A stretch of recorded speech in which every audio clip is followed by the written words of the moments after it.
You guys think safaris are all about lions and leopards and all of that. You've got it all wrong, don't they? This is the way to go. Welcome to 2 days safaring through South Africa. Taking a safari is probably one of the biggest bucket list moments there is, and if it isn't, it should be. There is no other feeling like the one you get when you are just meters away from an elephant or a lion completely in the wild. This is Sam. I'm going to be late because the elephant are blocking the road. So today, as a part of my recent Covermore South African adventure, I want to take you through my recent safari experience and also leave you with a few tips and pointers for taking your own.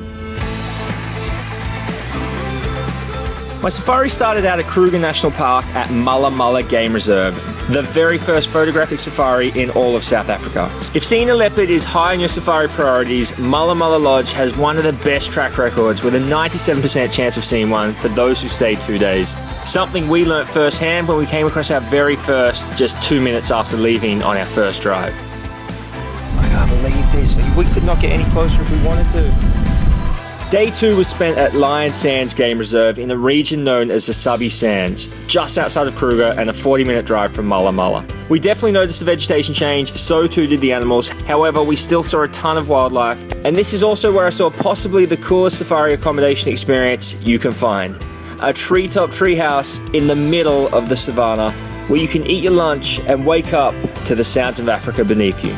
Fellas, if you are looking to impress your partner, this is the place for it. Even if you don't stay the night, organise a private lunch in between game drives and still enjoy the luxury that Lion Sands has to offer. The guides and staff are so friendly, and this is also where I saw one of my biggest safari bucket list moments yet, a pack of wild African dogs and their pups hunting in the wild. The thing about a safari is you really are in the wild and there is no guarantee what you'll actually see.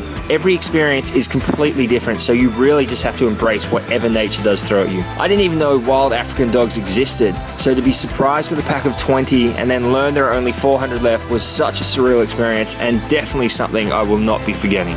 So, to organise your own safari, the truth is there actually isn't that much you need to prepare. Meals, accommodation, your actual game drives are all included within the price that you pay for your lodge.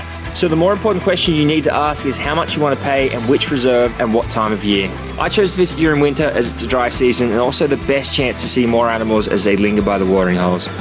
As far as clothing goes, you do leave early in the morning and often return late in the evening, so bring warm, comfortable clothes. But I would say my biggest recommendation is bring a lot of spare camera batteries because you are going to be using them. Other than that, my biggest piece of advice, don't just say you'll one day take a safari, start making the plan now. South Africa is such a beautiful country to travel with so much more to see than just a safari.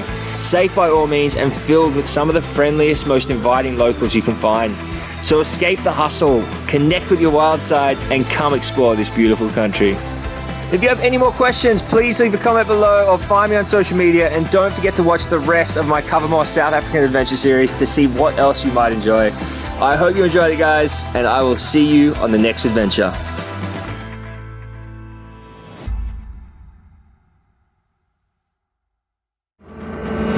Pretty much the start of our 10-day road trip adventure in South Africa.